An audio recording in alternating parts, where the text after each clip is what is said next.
妹妹贪玩，最爱寻欢作乐。前世用我的八字嫁给了高大威猛的将军，而我嫁到了傅家。霍将军镇守边疆，妹妹嫁人后日日守活寡，而我夜夜得夫君疼爱。最后妹妹嫉妒我。凭什么？凭什么你嫁给傅家那3个兄弟能得尽宠爱，我却要为那个活死人将军守活寡？你这个一女侍三夫、不知廉耻的人，去死吧！我重生了。我选傅家。女儿啊，你昨日还闹死闹活，非嫁霍家的小将不可，怎么今天突然改主意了？昨儿是我想差了，当兵的一走3、5年，谁爱守活寡谁守去。再说，万一哪天他死在战场上，我不就成寡妇了？傅家这种商贾大户多好啊，金山银山花不完，还有男人轮着疼。姐姐说是不是？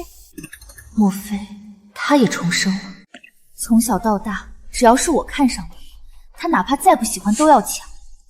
前世我多看了一眼霍瑶的画像，他便抢着要嫁，结果过得不如意，最后竟因嫉妒我得男人宠爱而杀了我。哎呦，我的乖女儿，你终于想通了。你这般美貌，天生就该过穿金戴银的日子。大姑娘知书达理，这一文一武配那个小木匠正合适。姨娘说的是。老天开眼，竟让我重生在这一天。这次跳入傅家火坑的终于不是我了。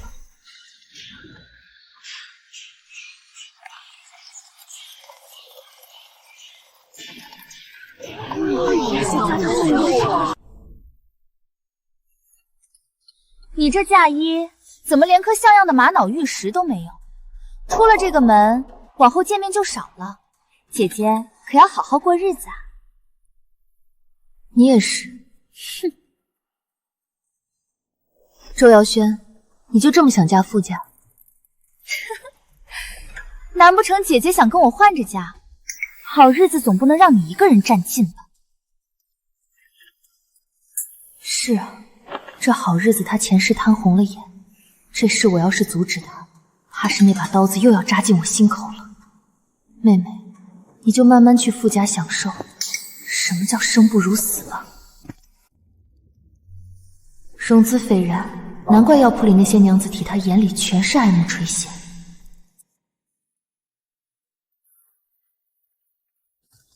都累了一天，早些安息。一切听夫君的。前世周瑶轩说霍瑶不是男人，我既然知他不行，也不提什么周公之礼。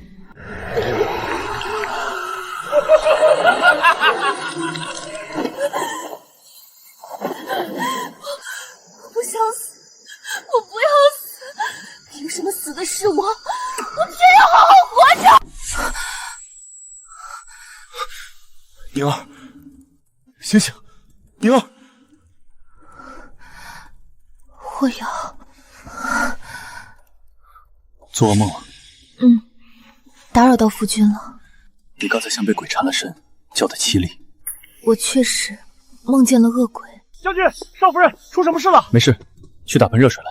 曾经我拼命求救，嗓子喊得嘶哑出血都没人理会，现在只是做个噩梦就有人关怀。此时我总算身处人间了。别怕，我身体不适，不会碰你。不怕你碰我。傻丫头，睡吧。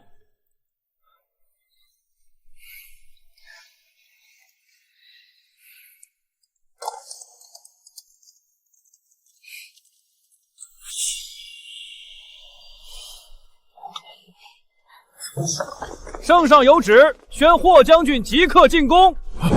贤婿快去，公事要紧，莫要耽搁了。你好生与家人团聚。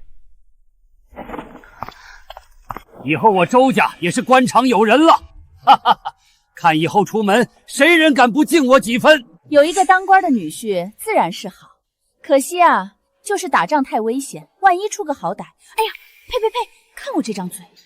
前世最后一次见他，他骂霍瑶半死不活，难道就是指这一次出征？我要去泾阳了。边疆蛮夷突袭，圣上命我为先锋军，率800骑兵先行出征，抢占要地。大军随后再发。前世就是这场仗，他废掉了一条胳膊，才勉强捡回半条命。主帅，是张旭将军吗？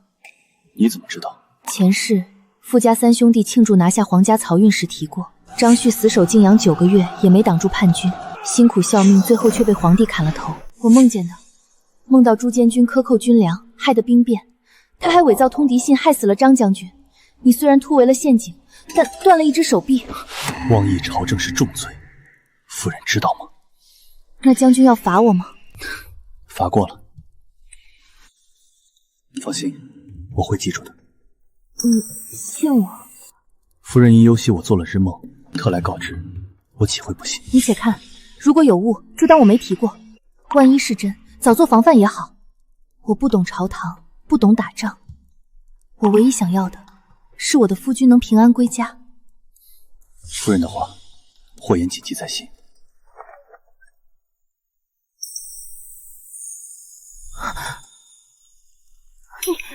你不是？不是什么？你以为我不行？没有。觉得刚认识，我怕吓着你。反正你是我的，跑不掉。要不要先适应一下？等我回来，才不会对我生疏。吓到了，别怕，不会有其他的。他明明这么厉害，为什么周瑶轩前世宣扬他不是男人？难不成前世他根本没碰过周瑶轩？可为什么不碰他？我离家后，傅家夫妇那边，你尽量少来往，我怕你吃亏。夫君为何突然提这个？傅家如今在京中可是新贵，妹妹又刚进门。傅泽楷那个人不似他表现出来的那么儒雅。宁儿，你莫要被他骗了，他眼底有戾气，不是善类。夫君这评价倒是稀奇，你以前认识他？迎亲时头一回见面，算吗？前世傅家伪装的那么好，满京城都以为傅家是良配，霍业竟只看一眼就识破了傅泽楷。那傅家大郎若不是善类，我妹妹如今嫁过去，夫君觉得我那妹妹又如何？没脑子。周瑶轩那个人，蠢人干坏事最是不计后果，离他远点，免得受牵连。夫君倒是看人准，那我倒要问问，既然她长得比我娇媚，出身又一样，若是当初娶的是她，你会如何？我不会娶她。你前世明明娶了她，哪怕过得鸡飞狗跳，你终究是娶了，为什么这辈子却说的这般绝对？宁儿，别胡思乱想，你不用羡慕你妹妹那十里红妆，更不必觉得受了委屈。等我回来，那些金银绸缎，还有更尊贵的地位，我都会给你挣回来的。平时看着天不怕地不怕，连那十里红妆都要计较，原来你这么介意啊！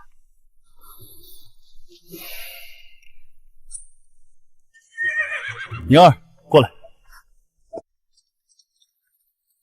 夫君可是还有什么不放心的？在家乖乖等我，若让我发现你偷跑回周家受委屈，等我回来定不饶你。驾！哎，听说了吗？那傅家3位公子如今在京里可是人中龙凤，何止啊！我可听内廷里的姐妹说，长公主殿下都动了心思，想守傅家那位2公子进府当面伴呢。可惜那傅家2娘傲高的很，竟给推了。推了又如何？商贾之子终究是商贾之子。倒是那傅大公子新娶的小娘子今日也来了，就坐那儿呢。听说他在傅家受宠得很，连那个最难搞的小公子都逢人就夸他这位嫂嫂好。一个商贾妇倒真是风光，长得确实是有几分勾人的姿色，可你们仔细瞧那眉眼，哪有一分官家女子的端庄，全是媚态，举止轻浮得很，一看就不是个安分的。再不安分，傅大上子不也宝贝着？男人嘛，不就吃这一套？说起来，姐姐你都守寡3年了，既然长公主都动了心，你也别死撑着。咱们虽不能像长公主那样张扬，但私下挑几个俊俏强壮的护院总行的。你这嘴会说什么呢？谁混说了？找那些不输富家三子的，或者比那年轻威武的霍将军看着还带劲的。我这儿有人脉，保准让你这后半辈子过得有滋有味。哎呀，这不是霍家的娘子吗？原来是霍夫人，失敬了。这些闲话，前世周瑶轩怕是听进了心里，才生出了志气，也动了养小厮的心思。姐姐，这最后一桌的席面可还合胃口？早知道你坐在那儿，我就让夫君跟老夫人说一声，把你接来前排了。位置不过是身外物，妹妹坐得稳，坐得久才是本事。这些贵妇嘴上夸赞，却没一人想把女儿嫁给富家。在他们眼里，富家三子不过是供人消遣的玩物罢了。姐姐可别走得太急，小心摔了。可没人像夫君那样心疼你。你就尽情炫耀吧，这所谓的如意郎君，很快就会变成送你入地狱的勾魂锁。这些氏族贵妇也太会看人下菜盐了，刚才在席上说那些不三不四的话，现在连马车都故意挤兑咱们。此位先后罢了，由他们去。倒是刚才那些话哟，姐姐怎么走得这么慢？如今当了官夫人，架子是大了起来，连个招呼都不打就想走，这是瞧不上妹妹了？马车在后面，我散步挟持，妹妹自便。姐姐这气色怎么这么差？新婚燕尔的，怎么看起来像病了一场？也是，姐夫这一去制成年余，边关骨寒，姐姐独守空房，这寂寞滋味怕是不好受吧？难怪这脸白得跟纸一样。你想多了，我身子不适是因为月事，不是因为你想的那些乌烟瘴吹。姐姐何必嘴硬？刚才席上那些贵妇说的话，妹妹可是听进心里了。这女人呐，没男人疼可不行。姐夫不在家，妹妹倒有2处隐蔽的别院。若是姐姐实在闷得慌，保准比那整天只知道打仗的粗汉子带劲。这种东西，你留着自己用吧。装什么清高？姐姐，这种事儿只有试过了才知道妙处。我和夫君如今可是夜夜春宵，那滋味儿，别说你不羡慕。不羡慕，我还有事，你别再跟着我。周长宁，我看你能装到是什么时候？等你守成了老寡妇，有你哭着求我的时候。少夫人，二小姐真是越发没个正形了，满嘴的风月，听得我都脸红。她那小娘是勾栏出身，从前她就爱偷看小娘房里的风月画本。冯姨娘不仅不拦，还变着花的往她房里塞。那咱们今儿这宴会，若不是婆母突然病倒，这又是大官首次地铁，我根本不会来这儿跟他们虚与委蛇。咱们要做的事，比这重要100倍。前世晋阳兵变，罪魁祸首就是监军朱杰克寇粮饷，这一世我绝不让霍宇死在自己人的算计中。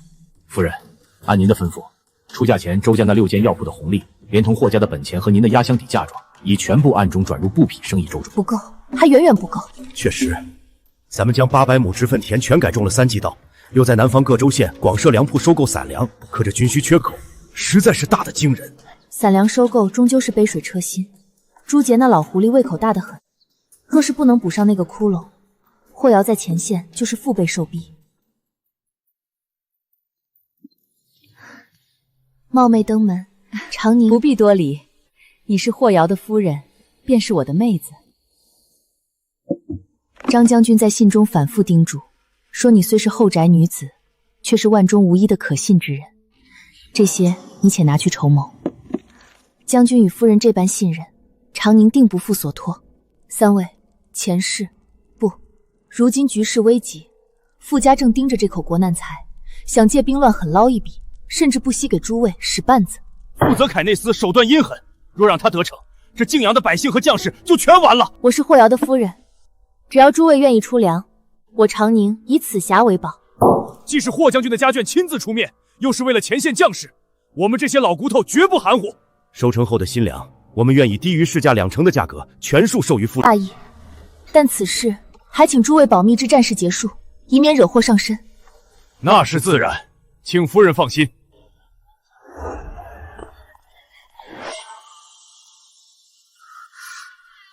那个背影，你先回府，不必跟着。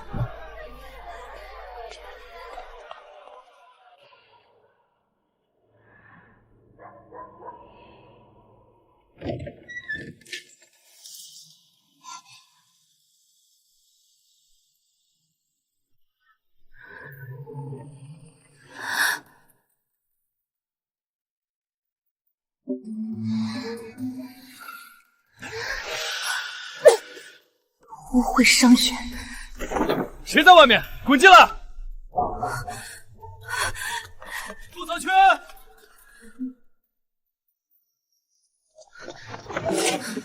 哟，我当是谁呢？竟是姐姐。傅大公子，你这般当街拦路，未免太无礼了。让姐姐见笑了。不过方才隔着那道帘子，姐姐都看见什么了？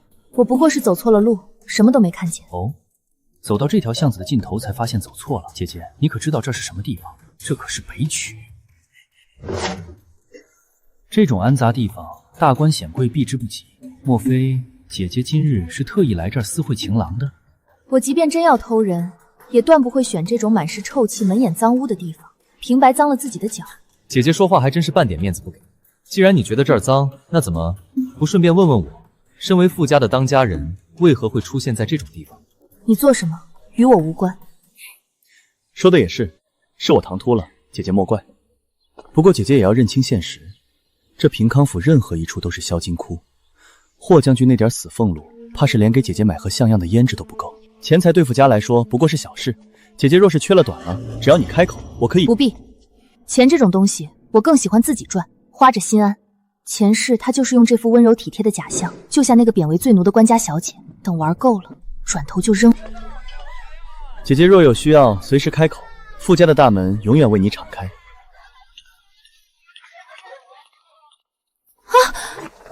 娘子小心。谢谢，你是这儿的客人？我就是个跑腿的，脸上有疤，娘子莫要见怪。是吗？可瞧这先生的身形，倒极像我那位远在边疆的夫君。我方才恐是认错了。娘子认错人了，这平康坊阴杂，娘子快些离开此地才是，莫让你的夫君担忧。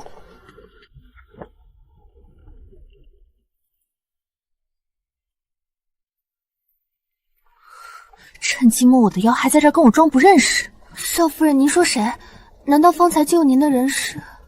除了他，谁敢在那样的位置使劲？将军偷偷回来了，那他不回府，来这平康坊做什么？前线定是出了天大的变故。张旭将军治军极严，若非万不得已，绝不会放他回来。看他方才避而不见的样，定是连家门都没打算回。少夫人，这都第5天了，您夜夜在这守着。可他若想回来，总有办法。可他若是不想惊动任何人，我猜的果然没错，在家苦等5日，连狗洞都盯紧了，也不见他踪影。夫人，4个月了，成交800亩稻米，今日终于全数入库，加上各地粮铺收购的，这数目，傅家那头一直想断咱们的道，险些就叫他们察觉了。傅泽楷眼下正忙着钻营漕运的私利，哪能想到咱们在这些碎银买卖里动手脚？少夫人，为了这些药材棉衣，您把嫁妆都填进去了大半。京城那些机密朝事，咱们是摸不着。可您这心血，我前世看够了将士在前线断粮等死的惨状，这一世，我决意未雨绸缪，斩断后患。哪怕我是这深宅妇人，也绝不让任何人动他的军粮。夫人，此去晋阳路远，万望小心。宁儿放心，这些物资我定会一分不少的送到张将军和霍瑶手中。圣上在上，各路神仙保佑，愿边疆平定，愿我那儿早日团圆。母亲，心诚则灵，咱们捐了这许多香火，神灵定会庇佑夫君平安归家。霍夫人，今日捐赠数额巨大，观主特许，2位还可去后院摘些桂枝做回礼。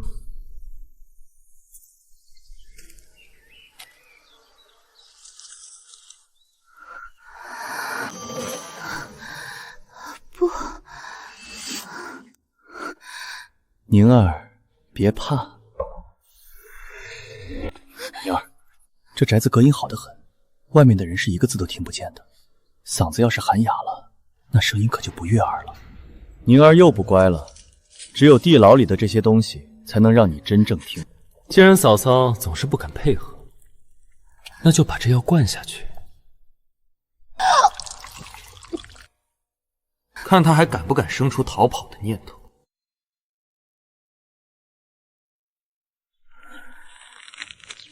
这一世被锁在地狱里的人，终于不再是我了。周瑶轩，前世你为了这所谓的荣华富贵杀了我，你以为我在享福，却不知我生不如死。果然心境应事相，观者即本真。大哥，刚才那是谁？瞧这身段不错。那是我们夫人的姐姐，霍将军的夫人周长宁。有意思。少夫人，您今日从道观回来就一直坐着，这桂花枝都快蔫了，要不我给您插进瓷瓶里？不必了。小朱，把院子里那个废弃的捕兽夹找出来。啊，少夫人找那个做什么？我们请君入瓮。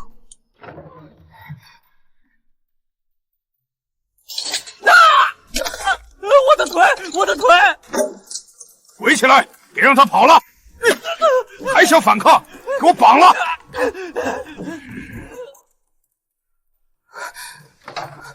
少夫人，您真是料事如神。若不是您说在书房凑合一晚，又叫人在房里铺满了捕兽夹，现下这后果。从道观回来后，我这心便一直重浊不安。傅家人从来不是什么良善之辈。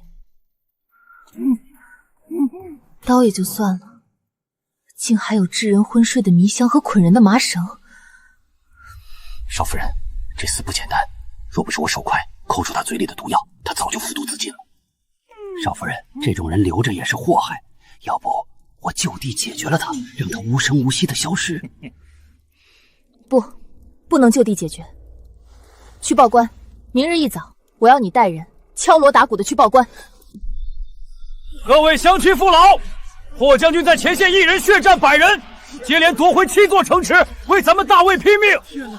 可昨夜竟有丧心病狂的贼人潜入霍府，带着刀和绳子要害将军家眷。什么？霍将军在外面戍守边疆，家里竟然遭了贼，这世道还有王法吗？听说霍老夫人和少夫人被吓得卧床不起，都得了重病。这要是凉了将士的心，谁还愿意替咱们打？连将军府都没个安全保障，那咱们这些平头百姓岂不是只能等死？圣上，霍将军赤胆忠心，若其家眷在京中遇刺，恐冷了3军将士之魂呐！荒唐！传朕旨意，京城巡防增加1倍，派2支禁军禁卫，每夜专门驻守霍府巡防，直到霍瑶征战归家。朕看谁还敢动霍家一指！遵旨。少夫人，这是本月的布铺账册。另外，前2日来了个大主库，说是有一笔极大的买卖，但有个古怪要求，非要跟您亲自面谈才肯签契。面谈？如今禁军围着霍府，我这重病之人如何出门？拒了。少夫人，这果姑莫不是又是那家人？他进不来，就想诱我出去。除了傅家，谁会在这种时候非要见一个病中的官妇？少夫人，这是我家大公子特意寻来的名贵补药。大公子说，这药周二姑娘最爱服用，效果极佳，请您务必收下。祝您早日康健。站远点，别碰！少夫人，这不过是些药品。负责潘那是吃人不吐骨头的狼，这种时候送药，谁知道这匣子里藏了什么疾病？万一开匣就喷出迷药，或者是毒针机关。站远些！傅家送来的东西，谁敢保证里面没藏着索命的机关？平民谋害官员家眷可是重罪。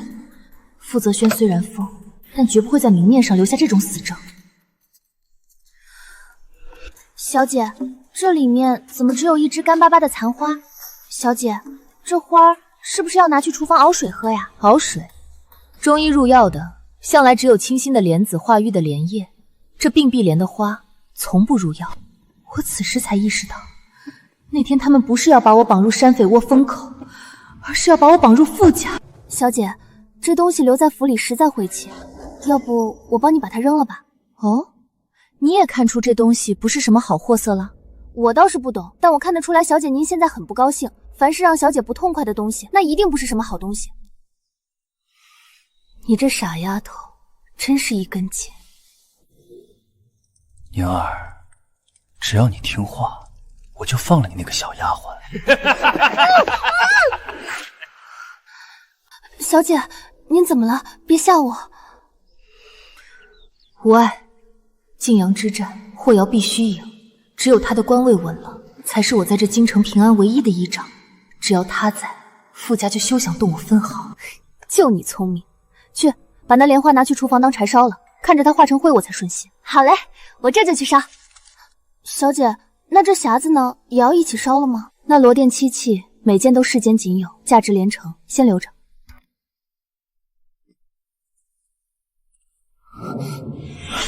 有人！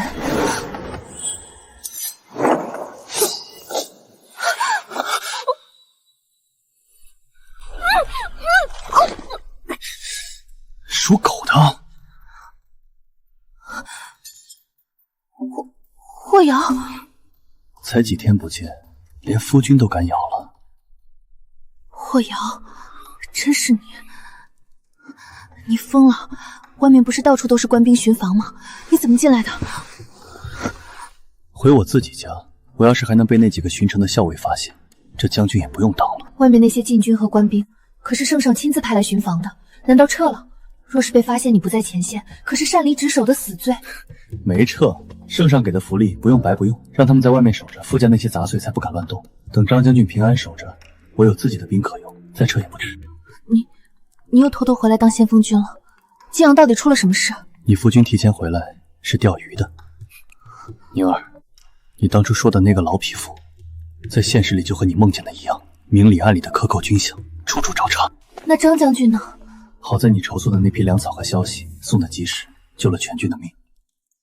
张旭将军脱险了，我不仅识破陷阱，还反杀蛮夷大胜。这次隐瞒回京，就是要引蛇出洞。朱杰敢这么狂，京城里定有人跟他里应外合。我夫人真是厉害，全军都念着你的好。穆夫人更厉害，她送粮遇上土匪，反倒让人家自愿护送了一程。穆夫人如何，自有张将军去夸，那是他张家的荣耀。我现在只想好好谢谢我这位料事如神的夫人。别乱亲，万一小猪进来成什么体统？先回卧房。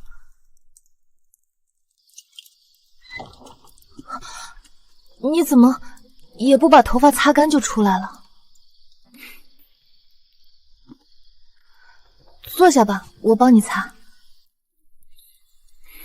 这个人平时看着威风凛凛，现在怎么瞧着倒像只缩了爪子乖顺听话的大猫。可即便是这样，那骨子里的野性也藏不住，连发丝似乎都带着劲儿。干了没？差不多了，急什么？再晾晾，免得受了风寒。不等了。霍瑶，你慢点，赶紧睡觉。这几日我想你想的骨头都疼了。你想我没？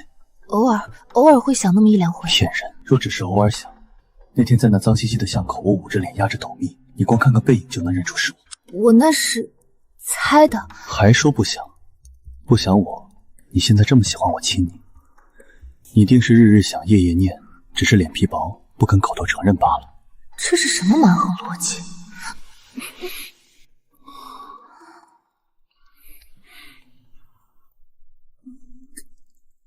等我睡好再走了，竟走得这样无声无息。说来也怪，这几个月提心吊胆，昨晚被他那样闹腾，竟是我这几个月来睡得最安稳的一觉。霍瑶呢？少夫人莫不是梦里见着将军了？这会儿正想得紧。小猪，昨晚有人进来添炭吗？没呢，少夫人吩咐过，您睡下后不许人打扰。怎么了？烧掉的棉帕，吃光的糕点，霍爷这家伙真是把偷偷回家、偷偷出门玩到了极致。这几日你在我房里多备些耐放的糕点和吃食。少夫人还没吃早膳就饿了，许是受了惊吓，身子虚。我这几日晚上容易饿，多备点总没错。是，奴婢省得了。对了，少夫人，老夫人才刚派人来问呢，说是问您今日要不要归宁。归宁？老夫人说看您这几日病着，若是身子实在不成，便推了。推？为什么要推？准备一下，咱们去。少夫人，咱们这阵仗是不是太大了点儿？大吗？前几日的贼人还没抓干净，命只有一条，怎么谨慎都不为过。少夫人放心，属下4人定寸步不离。好，准备一下，咱们去州府。哼，几日不见，姐姐这防心可真重啊。傅大公子说笑了，如今京城贼人猖獗，我这一介弱女子若不带足了人，万一在哪儿撞见了不干净的东西，岂不是叫夫君在前方分心？放在往日，周瑶轩定要借着傅家的权势回策几句，此刻却破天荒的一言不发。夫人，茶凉了，我叫人帮你换盏新的。妹妹这是怎么了？被风吹着了？她在怕傅泽楷，可这眼神里的算计，莫非即便到了这一步，她还想着怎么杀我灭口？这一世，我可没阻碍你投奔你的大好幸福。哎呀，贤婿啊，你回过来都抬着这么整箱的金银珠宝，真是太客气了。可不是嘛，还是贤婿体面，不像某些人当了将军夫人，这归临的礼却带得这么寒酸，没得叫街坊邻里看了笑话，以为咱们周家的大姑娘在婆家受了气呢。姨娘，每次她来都抬着整箱金银珠宝，父亲和姨娘就像见到了亲祖宗。父亲既然有了这些重礼，想必也不差女儿那2盒点心。我这就去祠堂给娘亲上香，你们聊。娘，女儿来看您了，您放心，女儿在那边一切都好，再也不会让人随意践踏。等时机成熟，我就把您的牌位监出周家，再也不受这周家的暗杀气。站住！谁准你靠近的？夫人近前，闲杂人等退后。我是这家的女婿，来祠堂看看，不为过吧？姐姐，想要见你一面可真难，这般大的阵仗，莫非是怕我这手无寸铁的商贾吃了你不成？傅大公子，你我本是姻亲，我自问从未招惹傅家半分，你为何总要与我过不去？甚至在那天地良心，我只是对姐姐难以傍怀，你太特别了，跟我见过的那些庸脂俗手完全不一样。要不是为了有个正大光明的借口进周家见你，你以为我何必非得带着你那无趣的妹妹回来？傅泽楷，你可真叫人恶心。你那妹妹身子骨终究是弱了些，这才几个月就已经受不住了。我看呐，她这辈子传宗接代怕是太行。身子受不住，周瑶轩，这就是你抢着要换来的大好姻缘吗？若是换了姐姐你这般匀称健美的身形，想必不出3、5月，肯定能怀上我傅家的子嗣。傅大公子，你这副病态的模样，除了周瑶香那个眼瞎的，没几个正常人能受得了。若不是傅家祖训严苛，只能同娶一妻，当年定然会将你也一起娶进门。谁能想到，你周家的名声京城都已经臭成那副德，竟然还有个姓霍的不长眼跑来抢先提亲。不然我早就给你在外头买个大宅院，锦衣玉食的先养着你了，何至于让你跟着个武夫受苦？养着我？傅泽堪，你未免也太瞧得起你自己了。就算我真的进了你傅家，锦衣玉食又如何？生的孩子也只能跟你一样，一辈子顶着个商贾的名头，在这京城里给那些权贵低头哈腰，这种日子有什么出息？你什么意思？凭你傅家3子的相貌才学，加上那点翻土化金的生财本事，若真想改门换门，攀上达官显贵绝非难事。可你们傅家却偏偏守着那点臭钱，非要在周家这种小门小户里寻妻，还非要搞什么共妻的安撒勾当，这不是很奇怪吗？我猜你们傅家祖先定是得罪过哪位先皇，所以圣上才罚你们傅家子孙永世为商，不得入仕，对吧？改朝换代便是你们傅家唯一的生路，对吧？只要新皇登基，洗脱了那祖上的罪孽，你们便能脱了这一身卑贱的商籍，甚至靠着送上去的金银，一跃封个亲王当当。姐姐这心思缜密的叫人心惊。你是嫌弃我们傅家的出身，觉得没有那姓霍的将门名声好听？既然你这么看重霍家，那我不妨告诉你一个秘密，好让你提早做个无依无靠的准备。秘密？你那位威风凛凛的霍将军，这会儿应该是已经死透了。我们早已秘密控制了叛贼的联络人，故意传回了假消息，边关大败，霍瑶战死，主帅张旭重伤垂死。既然傅大公子这么笃定，不如我们打个赌如何？哦，姐姐想赌什么？是赌你那短命的夫君能借尸还魂，还是赌我傅家会输？赌你不得好死。好一个不得好死！周长宁，我真是越来越中意你这副样子了。我很好奇，像你这样带刺的烈马，最终能在我的手里烈多久？疯子！哎呦，瞧瞧，大姑娘这上个香，倒像是去巡营了，一去不回。人家傅姑爷又是送金又是送玉，这会儿还陪着老爷下棋解闷儿。你这个当亲生女儿的倒好，这就要走。我府中还有事，不便久留。这年饭还没动筷子呢，怎么嫁了个官爷，这门楣高了，连亲爹亲娘的家也看不上了？这传出去，还以为我们周家教女无方呢。姨娘自重。好了，宁儿难得回来一趟，吵吵闹闹成什么样子？宁儿，厨子做了你最爱吃的糖醋鱼，特意去挑的鲜活口，吃了这顿团圆饭再回，也全了咱们父女的情分。既然父亲开口，那便用了膳再走。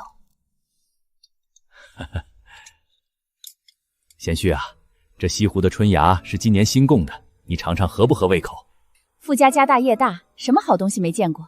也就咱们家这厨子的手艺还有几分特色，贤婿多吃点。宁儿，你如今是将军夫人，往后等霍将军凯旋升了官，你在京中官眷里也说得上话，可要记着多提携提携你妹夫，你们姐妹二人往后要相互帮扶才是。提携帮扶？爹，救我，救救我！我不想再回傅家了。宁儿，以夫为纲，傅家对周家有恩，你就受点委屈，乖乖听话。女儿突然不舒服，失陪了，先回府。哎呦，瞧瞧，这当了官夫人就是金贵，连吃口家里的家常便饭都想吐。我看啊，是大姑娘心里嫌弃咱们商贾人家，觉得坐在一桌丢了将军府的脸面吧。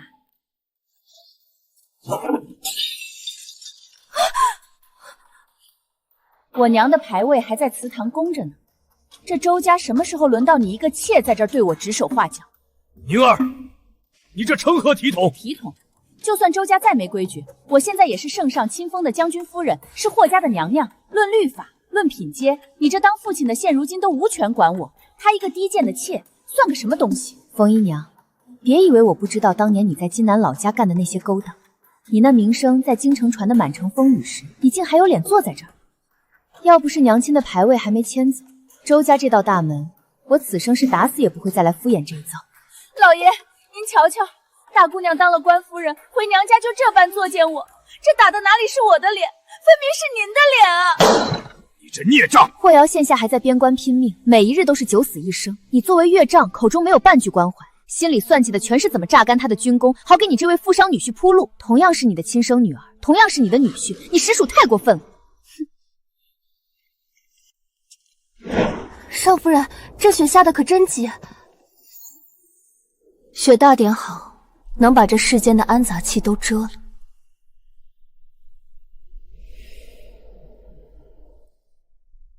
霍夫人，我家大公子让奴才来报信，家中老太爷昨儿夜里逝了。按礼数，姐妹福家的长辈丧事，五福最轻，并不必强制祭拜。可少夫人如今病得厉害，嘴里一直喊着您的名讳，说临终前非要见您一面。少夫人，这怕不是个局吧？明知是陷阱，我还是得去。有些账躲是躲不掉的，总该当面算清楚了。这宅子里死气重，你们几个待会儿手别离刀。明白。少夫人，这灵堂不进。我与傅家长辈无亲无故，不必在那虚情假意。我还以为姐姐是个硬心肠，今日老太爷出殡，定是请不动你了。场面话就不必说了。傅大公子，周瑶轩在何处？听说他病重，我这做姐姐的来看看他。既然夫人这么挂念妹妹，还愣着做什么？带霍夫人去夫人房中好生叙旧。是。少夫人，这院子怎么这么多弯弯绕绕的，连个阳光都见不着，怪阴森的。跟紧点儿，傅家的路走错一步就是万丈深渊。霍夫人，少夫人就在里面歇着呢。大公子吩咐了，少夫人病中怕吵，还得请您自己推门进去探望。傅大公子想得周全，辛苦你了。夫人客气了，这都是小人应该做的。您请。那是什么东西？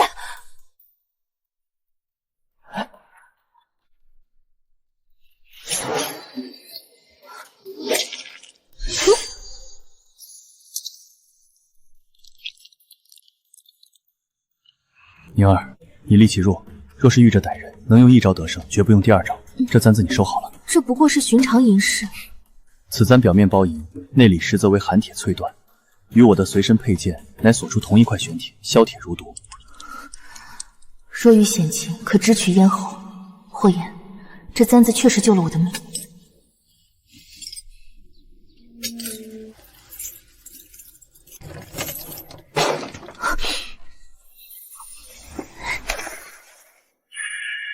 负责看专门为调教女子准备的地方，等我被迷晕，下一步就是把我关进暗门后的地牢。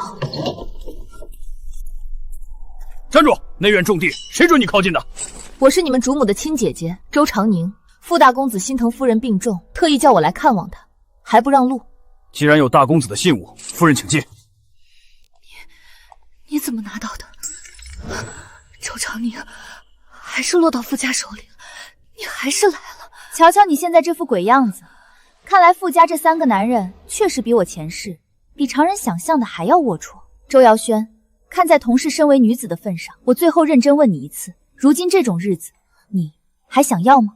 周长宁，你想说什么？你凭什么这么问我？你以为你抢走了原本属于我的富贵，却不知道那是一张通往地狱的请柬。不可能！你怎么可能知道这些？你不该知道的！你不可能是……不，这不可能！前世你嫌弃霍家，今生你费尽心机抢着嫁给傅泽楷，可结果呢？这一世你非要一女是傅家3兄婿，受尽凌辱。周瑶轩，你现在可还满足？你原来一直知道。选婿那天，你看着我抢走傅家，你一个字都不提醒。周长宁，你竟然一直都知道。是啊，我知道你是重生的。从你改口选傅家的那一刻起，我就知道你和我一样，都带着前世的债。我还知道这几个月你在傅家究竟经历了什么。不，你不知道，你不可能知道那种事。还有傅家那些隔三差五来串门的，他们贪图你的美色，在你的内房肆意出出。你哭着去求傅泽章，求他把那些畜生送官就办，他是怎么说的？他是不是告诉你都是自家人，让你忍一忍就过去了？甚至那些人下次再来时，傅家3兄弟还会特意叮嘱他们，只要玩得不过火，他们绝不插手。因为你不听话，他们把你关进那间专门折磨女子的密室，动用那些你连见都没见过的刑具，对吗？你想过逃跑吧？可逃跑的代价是让你跪在院子里，脖子上拴着沉重的铁链，像狗一样在泥地里爬行给他们看。只要你爬得慢一点，他们就当着众人的面在那儿就地玷污你。那时候偶尔路过的下人们看见了，他们有谁救过你吗？他们只会低着头快步走开。在这富宅里，没人会帮你去官府求救，这儿就是个活死人魔。傅家的男人是不是告诉你，为了守住这泼天的运势，他们才不得不坚守这所谓的共妻祖训？夫君说这是为了福泽绵长。福泽？周瑶轩，你长点脑子看看，傅家3子可是2个夫人生的，若真是一心一意的共妻，哪来的2个亲妈？娶妻不过是块遮羞的幌子，家族共妻行淫才是他们烂在骨子底下的真相。死了一个女人，他们就再续上一个。女人嘛，在这宅子里因生产而死是再平常不过的事，谁会真正在意深宅女子的孤苦？不，那个长房夫人，他们说是在外处长居养病。长居？那是为了避人耳目。他要么早已在那病榻上熬干了血气，要么早就成了枯骨，只等着傅家觉得合适的时候，才会在门口挂起那方虚伪的白符。等有了足够子嗣，这些官夫就不再明媒正娶，还能博个痴情种的美名。可私底下呢，他们专许那些孤苦无依、容貌娇美的女子，从妓院买，从穷人手上买，甚至直接从人牙子手上成批的挑。如果有亲人找过来，就是银钱封口，银钱若是解决不了，那便直接灭口。诱惑、调教、威逼，直到那些女子彻底成了听话的畜生，成为随时能满足他们各种畸形嗜好的玩物。等他们玩腻了，你猜这些女子去了哪儿？我不想听，你闭嘴！他们会被拿去招待那些有特殊需求的贵客。这一桩桩见不得光的安撒生意，全是在那一面的床榻上谈成的。这里守卫森严，无人能逃脱，受得住的就锦衣玉食，多活几年；那些受不住折磨的，早早便死。这些吃人的恶鬼，就是用无辜女子的性命在为自己的贪婪铺路。我可以救你，只要你肯站出来，指认傅家这些年所犯下的所有罪行。救我？周长宁，你是想要害死我吧？我不会信你的。况且，你以为傅家内院是什么地方？这里可是禁地，你人都已经走进这间屋子，你以为你今天还能走得了吗？原以为是我上次让傅泽凯善待你，让他误以为我对你还有几分姐妹情，才利用你把我骗过来。难道你竟是跟傅家那帮畜生串通好了要来害我？不是串通，是我亲口跟傅泽凯提议，让你自己送上门来的。我告诉傅泽奇，你其实最喜欢他们这些折磨人的把戏，不过是装真吃罢了。夫君答应我了，只要能把你骗进来换给我，他们以后就不让我做那些事了。姐姐，你这么能忍，一定可以做得比我好。为什么？你明知那是地狱，却要把亲姐姐往火坑里推。我受不住了，我受不了傅家那些恶心的癖好，你就当做回好事，帮帮妹妹，反正也投你所好，不是吗？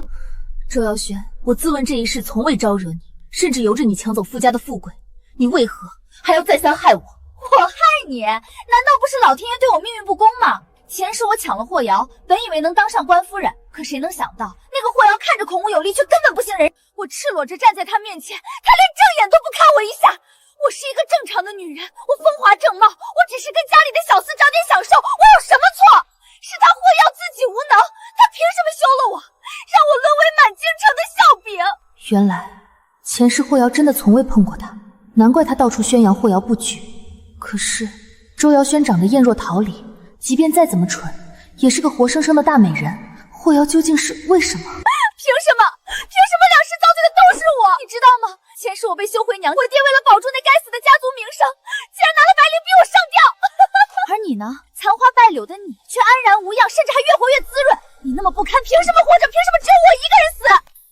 周瑶轩，你以为我容光焕纱是因为在傅家过得滋润？我只是身体比较好。如果你前世不杀我，按照我的计划，傅家那三兄子不出1个月就会暴毙而亡。为了让他们放松警惕，我整整忍了1年。他们怎么会死？我精通药理，傅家后家长着一种叫关木通的野草，那东西看起来寻常，实则剧毒。只要服用一定的量，人的器官就会慢慢衰竭，神仙难救。傅家三子酷爱用药，我就专门为他们做了一款补药。可他们生性多疑，专门找了最信任的郎中去验后才敢服用。我只需将关木通磨成细粉，神不知鬼不觉地渗进去，1年时间足够了。这1年里，他们看着生猛，实则早已毒入骨髓。就算现在停了药，他们也活不过3个月。前世，傅泽谦把你扔进山匪窝子，任人凌辱，这世竟然还敢主动求着嫁进傅家。周瑶生，你那脑子里装的到底是什么？不是这样的，我是为了富贵，我是为了报复你。只要夫君抓到你，他就会放过我。你太瞧得起你自己了，你以为这次是你提议，实则在那晚道观，傅泽潭就已经盯上我了。他不过是顺水推舟，拿你当个试探我的饵罢了。你以为我被抓进来，你就能全身而退？周瑶轩，傅家的门进得来，却从未有人能活着出去。你竟然什么都知道！你既然知道傅家是吃人的恶鬼，为什么要眼睁睁看着我一步步掉进去？周长宁，你这个毒妇，你就是嫉妒我长得比你美，你就是蛇蝎心肠，存心要看我死！周瑶轩，收起你那套受害者的嘴脸，是你自己贪淫爱眠，贪图傅家的虚假富贵。前世今生，这2次婚姻都是你哭着喊着自己选的，与我何干？都到现在了，周长宁，你还装什么圣洁？你若是真的贞洁烈女，前世在傅家新婚之夜受辱时，你就该一头撞死。可你没有，你不仅活着，还活得那么滋润。凭什么是我死？就因为我遭受了非人的折磨，我就该自轻自贱去寻死？你前世和那些小厮通奸，闹得满城风雨，不也觉得自己不该死吗？我告诉你，真正该死的是傅家那些畜生。只要有一线生机，我周长宁都要活着，且要活得长久，看着仇人下地狱。这就是我从不求死的原因。不对，你斗不过他们的。傅家背靠的可是皇亲国戚，是朝中重臣。霍瑶算什么？不过是一个白衣起家的草莽。白衣起家，霍瑶背靠可是当今圣上。这世上哪家氏族最初不是白衣呢？而傅家也该到头了。封锁所有出口，一只苍蝇也不许放出去。快，速去禀告霍将军，就说找到少夫人了，夫人安然无恙。霍将军？谁是霍将军？这京城哪还有什么霍将军？霍将军，霍瑶，我周长宁名正言顺的夫君。霍瑶，你怎么在这儿？你不是应该废了一条胳膊变成残废了吗？你为什么还活着？宁儿，我们走。这种地方多待1刻都嫌脏。不，霍瑶，你回来！你的妻子应该是我的，前世是你娶了我，你应该娶的是我。今世只是意外，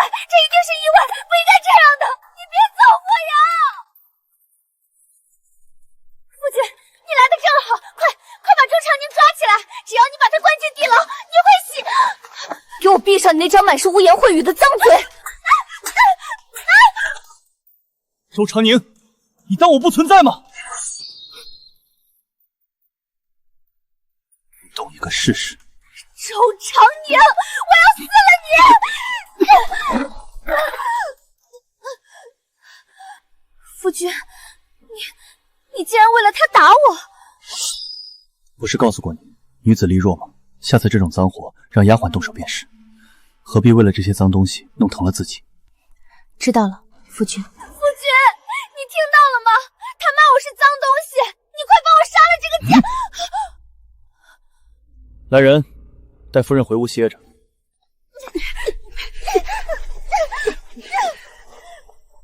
霍将军见谅，剑内刚小产不久，神志有些不清，方才全是胡言乱语。不过霍将军今日带兵私闯民宅，还动手伤了内眷，这怕是不合王法规矩吧？哼，规矩？傅大公子方才在前厅不是言之凿凿地对本将说，我夫人早就已经离开傅宅了吗？怎么，这便是你们傅家的待客之道？把本将尊贵的夫人藏在这幽深内院里，连个伺候的下人都不给。傅大公子这谎撒的可真够圆的。今日家中老宾客实在丧礼，许是哪位女眷与周夫人穿着相似，我看走眼了，才误以为夫人已经回府。姐夫想必大度，断不会为了这点微不足道的小事，就真的跟小弟计较吧？若是不怪你，那我夫人今日大费周章的以身犯险，甚至还要在这里忍受你那疯妻的攀咬辱骂，岂不是白跑这一趟了？周长宁，你是故意的！傅泽楷，你算计了一辈子，绝想不到你的每一步算计都在我的计划之中。你以为我是待宰的羔羊，其实我才是那个引狼入室的猎手。大少爷，救命啊！不好了！混账东西，没看见霍将军在此吗？大惊小怪成什么样子？官兵，漫山遍野的官兵把整个宅子都围了。县令大人和刑部大人正在芍药园里挖东西。不准挖，那是我的私园，谁给他们的胆子？给我滚开！抓住他！押去芍药园，让他亲眼看着他傅家在那花下埋了多少见不得人的勾当。我说过你会不得好死的。我很好奇，你这种在阴沟里活惯了的人，能在刑部的牢狱里列多久？周长宁，我要杀了你！我要杀了你！启禀大人，目前已挖出38具尸骸，其中大部分是女子。年龄呢？最大的不过19。傅家这种犬牙，虽然只是伤骨，但背后牵扯的权贵盘根错节，要动它，得有铁证如山的由头，否则打草惊蛇被反咬一抽到把柄的，反而是我们。只要能有名正言顺的理由把他关进大理寺，我自有千百种办法撬开他的嘴。夫君，我偶然得到一个消息，傅家那3兄弟平生最不爱花草，却在那宅子里圈了一块地，种了整整1个园子的芍药。他们不仅种，还要那些所谓的贵客来赏花。传闻那里的花开得比京城任何一处都要异常艳丽。花开的艳，那是土肥，可总不能无缘无故带人冲进民宅去挖别人的土吧？傅家老太爷咽了气，这就是最好的机会。傅泽楷想借着丧礼把我骗入内院，毁我名节，好把我永远困在傅家。既然他布好了局，那我便亲自赴约。这种晦气场面，娘子还是少看为妙。可否请娘子赏个脸，瞧一瞧你的夫君？我总觉得我可比那几个蹲大狱的护司好看多了。将军说的是，放眼京城，自然是夫君最英武。傅家全完了，都入狱了。不只是傅家3子，在那2座别院里躲着颐养天年的2个老狐狸，也没能逃掉。少夫人，听说那傅大公子亲自开口供出的监军朱见，刑部的大人们奉了旨，直接抄了朱府。朱杰贪得无厌，他可有话说？在那老贼书房最不起眼的角落，搜出了一个极其奢华的漆器罗甸匣子，里面铺满了黄金。那匣子，黄金下藏着暗格，里面全是朱杰与叛党勾结、涉及谋反的往来密信，字迹印伪，确凿无疑。傅泽楷不是最会审时度势吗？他竟然会拉着主子一起死。他原本以为靠着反叛能当个亲王，脱了商机，可眼见主子不仅保不住他，还想方设法杀人灭口。他那样疯魔的人，怎么会容忍别人独活？要死一起死，这才是他的本性。这2个月，京城的朝堂确实安静了不少。判决下来了，傅家参与通敌叛国，圣上震怒，下旨诛9族。女儿，你是霍家人，且早已与周家断了那一丝情分，外嫁女子，不受娘家牵连。不行，那地炉阴寒彻骨，你身子刚建好，去见那个将死之人做什么？夫君，我答应你，只是说几句话便走，绝不多留。有些未了的账，总要当面算清了，我这心里才算真正利落。我就在转角处守着，若有半点不适，立刻喊我。周瑶轩，哼，没想到你竟然真的愿意来看我，找我何事？我不知道，我就是想见见你。见我？你不是恨透了我，怎么临死前还想着见我？周长明，你又赢了。前世今生，你总是能得到男人无尽的喜欢，输得彻底。周瑶轩，你到死都不明白，我从不在乎男人的喜欢，我也不是要赢过你，我这辈子求的只是体面有尊严的活着。小时候你有糖总会分给我吃，你还记得吗？我当然记得，我把娘亲给我买的糖分给你，你却差点让我娘背上一世的骂名。冯姨娘去父亲那儿哭诉，说我存心害你，我被重重责罚，父亲也认定是我内娘指使，我爹娘夫妻离心，再无宁。你说这人真的还有下一世吗？我希望有，若有下一世，我希望能和娘亲再做母女，到那时换她做我的女儿，我要亲手守护她长大，让她一生顺累，享尽这人间的清福。母女，不用等了，冯姨娘不会来的，她怕牵连到自己身上，这会儿正忙着跟周家撇清干系呢。周家财产被官府全抄没了，如今那两位的日子过得比乞丐也强不了多少。霍夫人，时辰到了，将军在外面候着。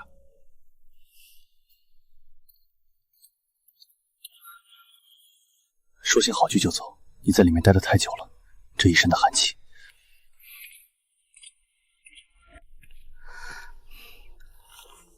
宁儿，都办妥了，母亲和你的户籍我已经亲自去户部移出了周家，母亲的牌位我也已经让人从周家祠堂接回来了。从此往后，你与那阿扎地方再无瓜葛。多谢夫君。夫君，还有一事要麻烦你，等过些日子，找个合适的时机，替我把母亲的坟也迁了吧。迁去哪儿？迁回他的老家京城。他生前总说这京城繁华却憋闷，他想念故乡那里的山水。好。咦，这是什么？那是你和我的生辰八字。当年婚事定下后，我特意问娘亲讨要过来，一直收在那儿。宁儿，你顺手把它放到笔砚那个篮子里，以后搬了位子我怕找不到。你留这个干嘛？还能干嘛？喜欢你就留着了呗。越发胡说了，成婚前你见都没见过我，怎么就喜欢了？我看你不是喜欢我，是喜欢这相配的八字吧？说什么傻话？谁说我没见过？成婚前我在你家那几间药铺里抓过不少次药，回回都瞧见你。所以是你让婆母去周家提亲的？那倒不是，是我娘先听说那几家药铺是一个年轻姑娘经营的红红火火，便背着我上门递了帖子。我是见到了你的相貌，确定是你之后，才顺从我娘的意思点头的。你怎知经营药铺的就一定是我？万一当时你在铺子里见的是我妹妹呢？掌柜的跟在你屁股后面喊小姐，毕恭毕敬给你看账册，那神气劲儿，除了你还能是谁？如果那日你不小心娶到了我妹妹周瑶轩呢，你会如何待她？那还能如何？要么一纸和离书休了，要么冷落在那儿直到老死。反正不能我一个人受罪。难怪前世霍瑶对周瑶轩那样冷淡，甚至被宣扬布局也不辩解。将军，我有点累了，不如你带我出去下馆子吧。遵命，娘子。